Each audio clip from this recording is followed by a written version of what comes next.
Nirvatra by April Thomas. Chapter 2. Tribe? I can't bring harm to my people, she murmured. Nella began shoving their enemy's body toward the edge of the cliff. What are you doing? Her brother asked. We can't take the risk, Nella answered, continuing to bring his body to the edge. She paused for a moment, taking one last look at him. You cannot be who I need or want. This cannot be, she said, slowly pushing him off the cliff. She couldn't look. Standing fully to her feet, she quickly returned to her brother's side, focusing all her attention on his injuries. How do you feel? I think I should ask you that, Nigel. Our family comes before our enemies, not the other way around. She realized he saw through her lies. Being twins caused them to have a much deeper bond than most siblings. Now, I know what you just did. I'm not saying that your love for our people is not admirable, but I hope you are ready for the choice you've just made. What choice did I have? How could this even be? Given a chance, he would have killed us both. It was him or us, and he lost.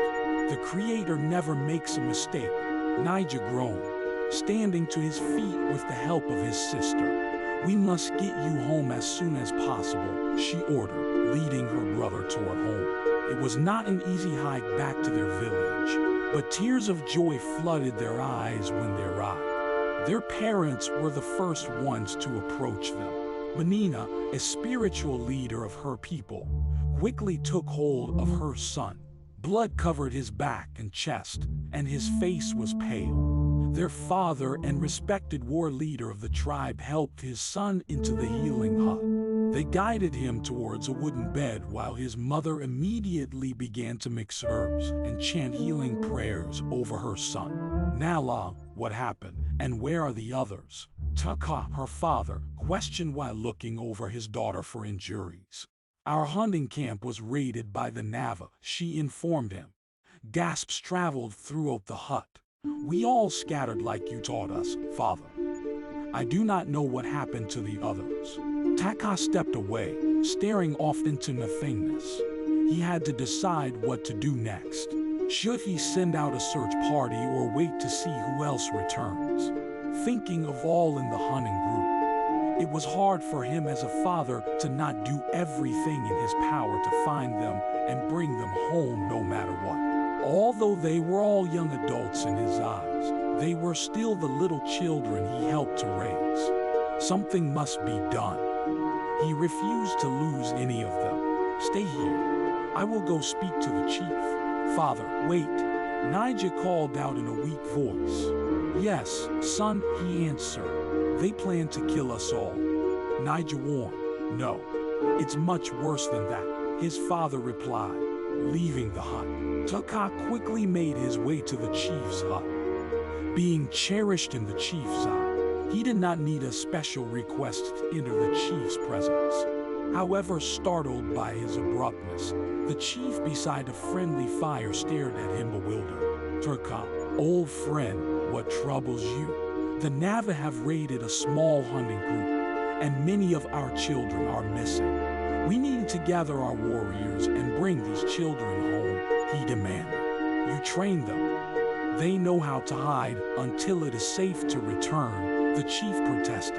I did not prepare them for what we will all be against, he replied. And what are we up against? Our warriors are powerful fighters, and our women are wise counselors, the chief returned. I do not have time to explain. Please, I am asking for your trust. Old friend, Taka ended up staring directly into the chief's eye, connecting with his heart. The hut fell silent for a while. Do what you need to do, but Taka, don't let that disease grow. I see it taking hold of your heart, the chief warned. Taka nodded before turning and leaving the hut. The chief's words still played in his mind. He told his people of the impending danger, asking them to prepare themselves. He then gathered some of his best trackers and warriors and kissed his wife and children before leaving. Mama, What did Papa mean by it's worse than that? What can be worse than death? Nala questioned her mother, looking out of the healing hut entrance. I will tell you when the time is right. I need you to help me with your brother. He has lost too much blood, her mother replied. Nala quickly helped her mother care for her brother. Nigel was now fast asleep. The arrow was removed, and the healing had begun. However, it would be a while before he could fight adequately again. Nala, I need you to go and collect the herbs from restocking our supplies, her mother requested. Yes, Mama. Be very careful, stay close, and don't wander too far. Yes, Mama, Nala rushed off, grabbing a nearby large leather pouch to collect herbs. She found an odd excitement building up within her and could not yet understand where it could be coming from. They weren't in a great position to be experiencing joy. Her brother barely made it back home alive. Under unfortunate circumstances, Nala took someone else's life for the first and hopefully the last time. A decision she would gladly make again to protect her people, of course. However, she couldn't help but wonder if she had made the right choice. Maybe she should have followed through with her lie and brought him back to let the chef decide what to do with him instead of taking things into her own hands. What's done is done, she thought, doing her best to settle her emotions. Why did he have to be so persistent? He should have just left us alone, she grumbled. His breathing was shallow, and a puddle of blood formed around his body. If it had not been for the ledge, he would have fallen to his death. Her last words still lingered in his mind.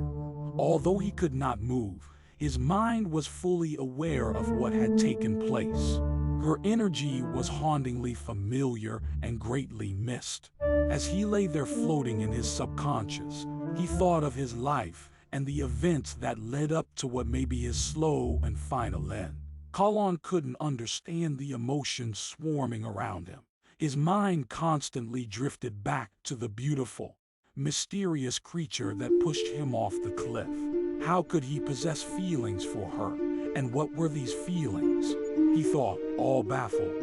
Meanwhile, I'm lying here dying, and she has continued with her life without even glancing back.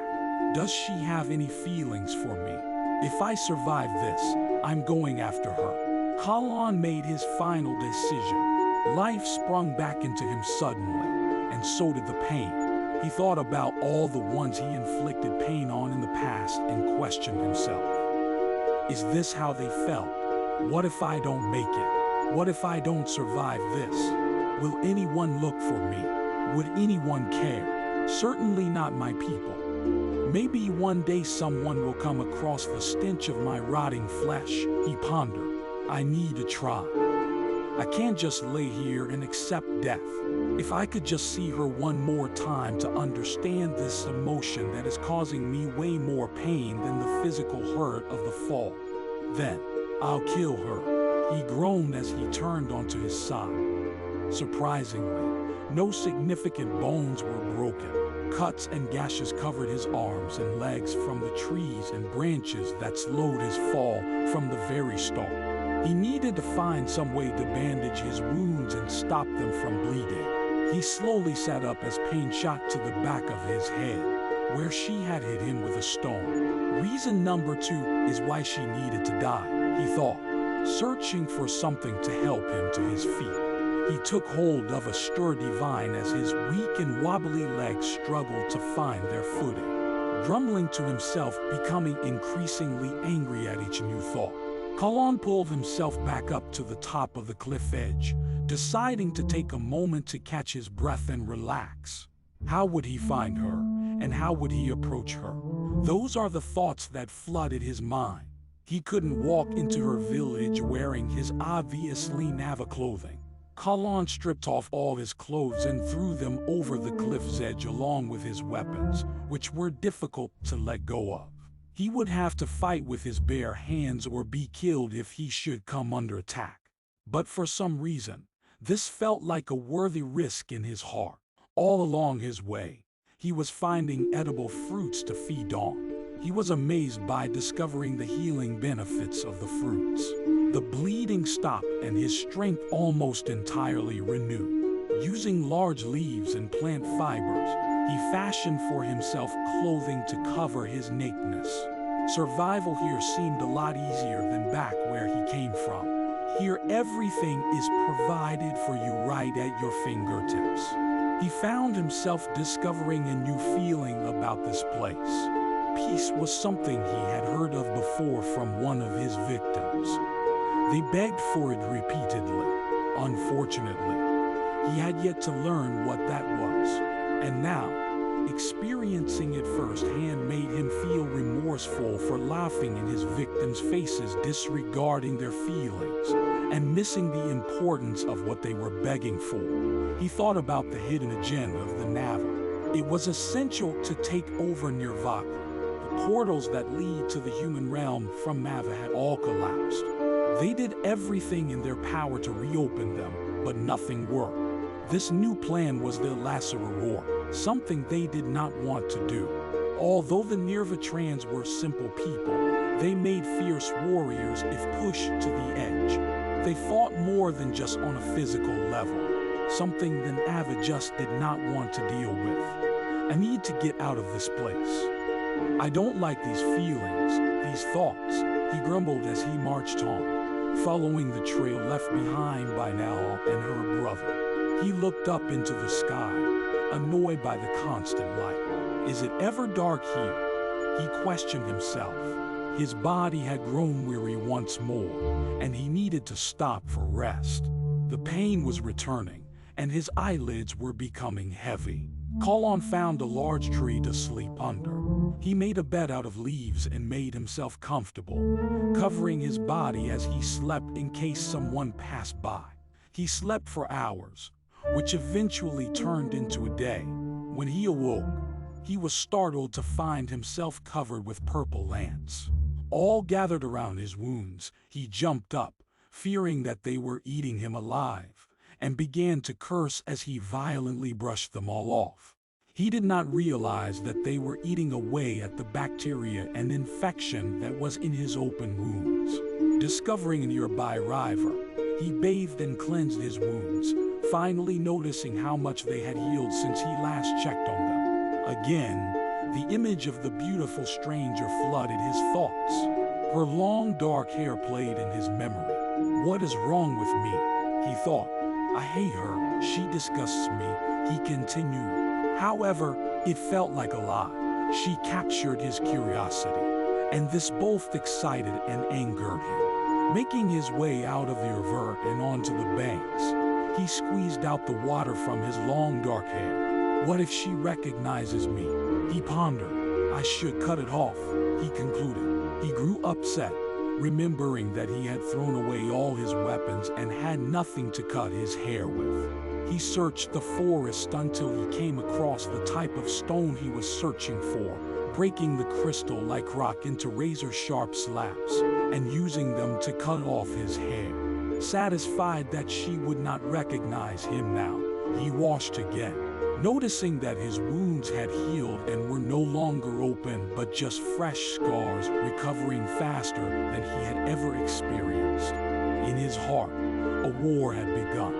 Nirvatra had awoken a dormant part of him that he never really understood and would cause him many problems at home. However, the NaNoWriMo in him wants nothing to do with it and eagerly seeks a way to destroy all being awoken before it is too late.